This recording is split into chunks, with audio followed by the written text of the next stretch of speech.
Hello class, welcome back बच्चों। लो प्यारे बच्चों, स्टार्ट करते हैं बेटा cash flow from financing activity. बेटा इन्वेस्टिंग एक्टिविटी कल हम फिनिश कर चुके हैं, किसी की कोई प्रॉब्लम तो नहीं आई? नहीं, बढ़ जाएं आगे फिर। लो बेटा स्टार्ट करते हैं फाइनेंसिंग एक्टिविटी से। पहले आप सब सामने देखना बेटा, चीजों को समझ लो बहुत आराम से, ठीक है जी।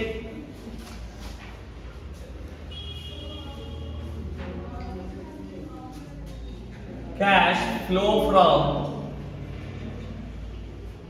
financing activity.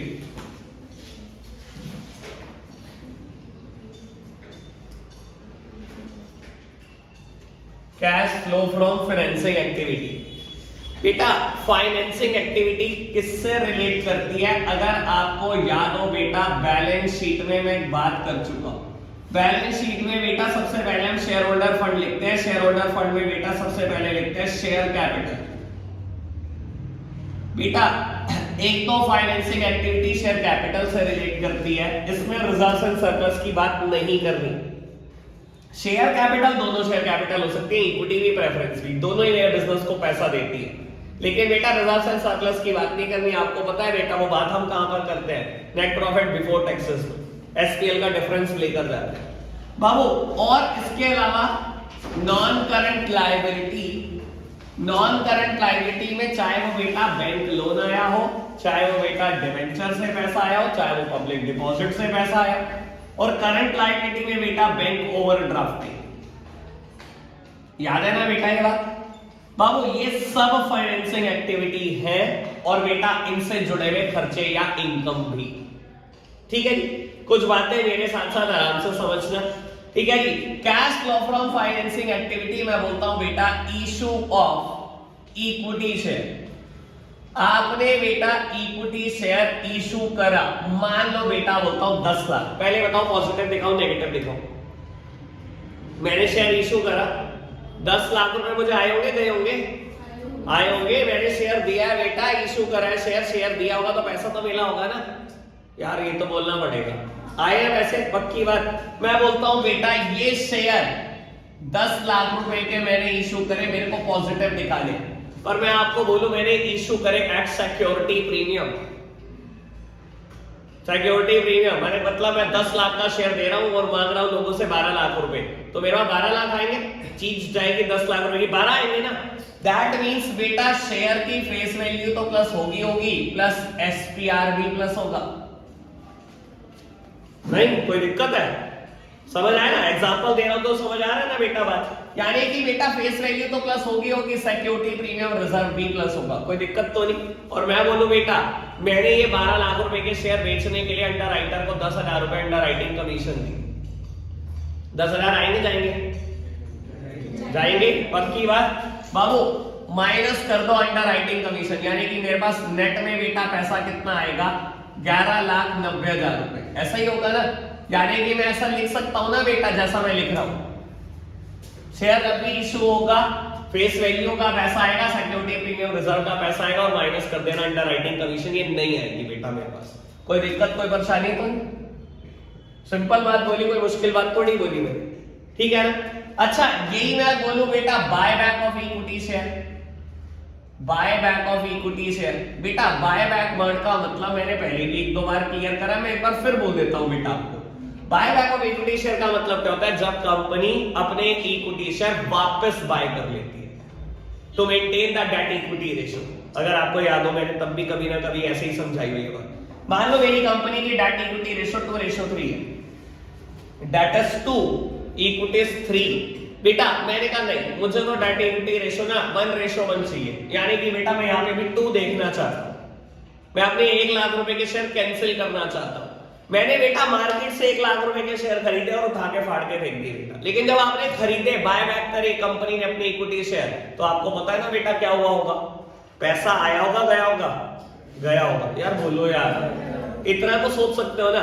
तो बेटा बाय बैक से पैसा जाता है, कोई दिक्कत तो नहीं है। मैंने माइनस में लिख दी बेटा फिगर, पक्की बात, क्लियर है बेटा? मैं बोलूं issue of preference share, issue of preference share, बताओ मेरे प्यारे बच्चों क्या होना चाहिए? पैसा आएगा जाएगा? बोलो यार, आएगा। अगर प्रीमियम पे इशू है तो प्रीमियम भी आएगा, पक्की बात। तो बेटा लिख दो फेस वैल्यू प्लस प्रीमियम, और अगर बेटा कोई कमीशन पे करी है तो वो माइनस, ब्रोकरेज पे करी है वो माइनस, ठीक है ना। हाँ अभी अब वो सारी बातें अभी करो, पक्का करो। ब्रोकरेज है, कोई अंडर राइटिंग कमीशन है बेटा, वो माइनस। मैं अभी उसी मुद्दे पर आ रहा। अच्छा तब क्या होगा अगर बेटा ये प्रेफरेंस शेयर मैंने इशू करे ऑन डिस्काउंट। सर सोचना है, देखो अच्छे से सोचना है। 1 लाख रुपए के प्रेफरेंस शेयर में इशू कर रहा था, मैंने कहा आप 1 लाख के प्रेफरेंस शेयर दे दो, लेकिन मैं 5% डिस्काउंट पे इशू कर रहा हूं, लो मेरे को बस 95,000 दे दो, तो मेरे पास 95 तो आए। That means face value minus discount. अगर डिस्काउंट होगी बेटा इशू पे तो वो माइनस ही होगी, कोई दिक्कत तो नहीं बेटा किसी बच्चे को इस बात को। क्लियर हो गया इस बात को लेकर बेटा। अच्छा मैं बोलूं आपको कि मैं अब रिडीम कर रहा हूं preference share, redemption of preference share, पैसा आएगा या जाएगा? फटाफट बोलो, आएगा जाएगा? जाएगा, पक्की बात जाएगा बेटा, कोई दिक्कत किसी को कोई परेशानी होगी। पर मैं ये बोलूं बेटा रिडेम्पशन पर प्रीमियम है,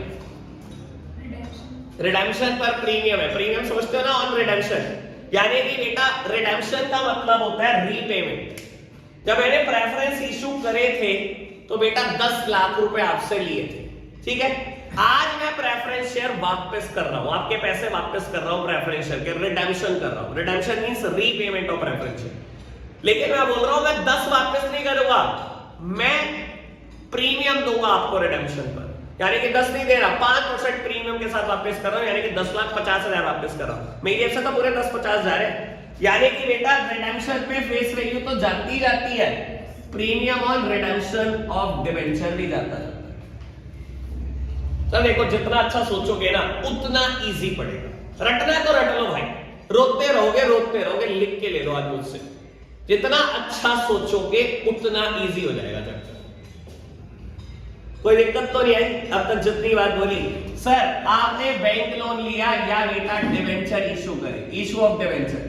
सर अगेन इशू में भी बेटा 2 बातें हो सकती हैं, अगर डिस्काउंट पर इशू हो तो माइनस करके कर देना, प्रीमियम पे इशू हो तो प्लस करके कर देना, जैसे कि बेटा मैंने कहा।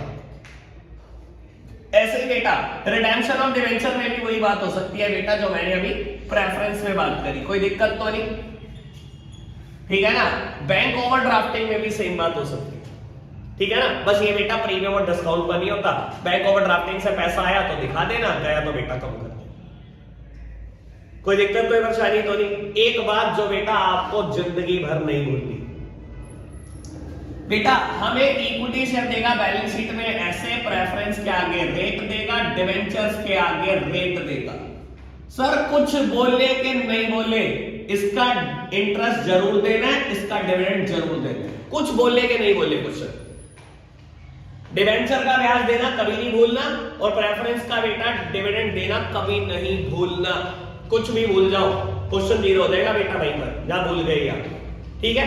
बैंक लोन वर्ड लिखा हो, कभी इंटरेस्ट ना दिया तो एडजस्टमेंट में जरूर देख लेना, वहां इंटरेस्ट वर्ड जरूर दिया होगा, ठीक है ना। बैंक लोन के आगे जनरली कभी रेट नहीं देता तो बेटा वो आपको एडजस्टमेंट में देखना पड़ता है, एक बात, ठीक है जी। अच्छा डिविडेंड मैंने पे करा, पैसे आएगा गए यार, बोल दो गए।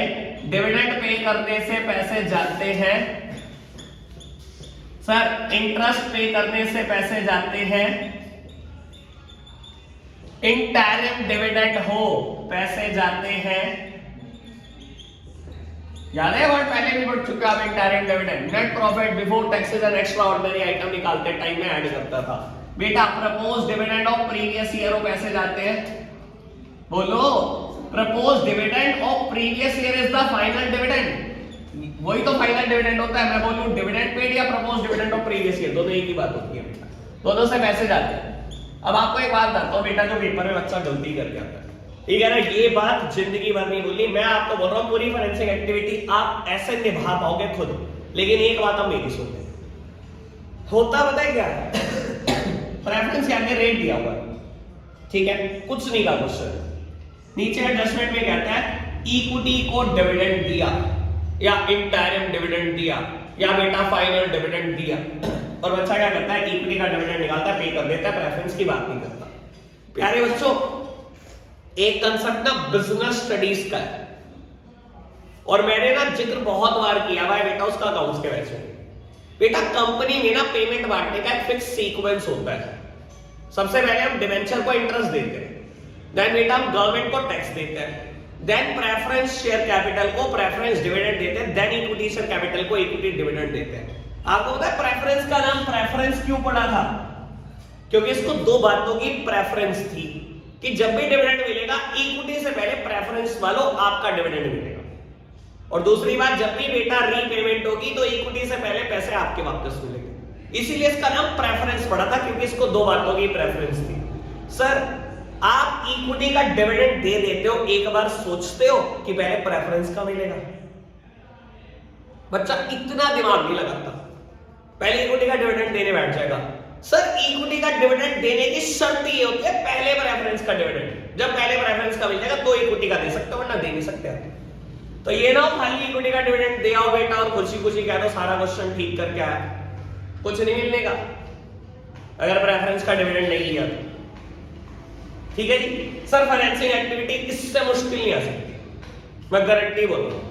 मेरे कोर्स में अभी 4 क्वेश्चन है, 27, 28, 29, 30 आज ही पूरे करने हैं, कल का कोई मुद्दा नहीं है मेरे पास। और ये करते ही बता देता हूं बेटा 60% चैप्टर हमारा खत्म।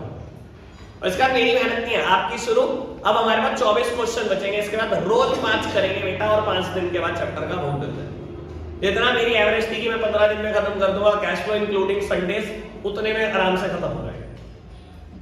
ठीक है जी। अब जितनी मेहनत करनी थी आज कर ली। और आपको बताता हूं क्वेश्चन फाइनेंसिंग के टिपिकल है, सांस ले लेके करना, करेंगे यही, ठीक है ना? जो आपसे नहीं होगा वो मैं करूंगा। इसके बाद स्टार्ट हो जाओ 27, 28, 29 और 30।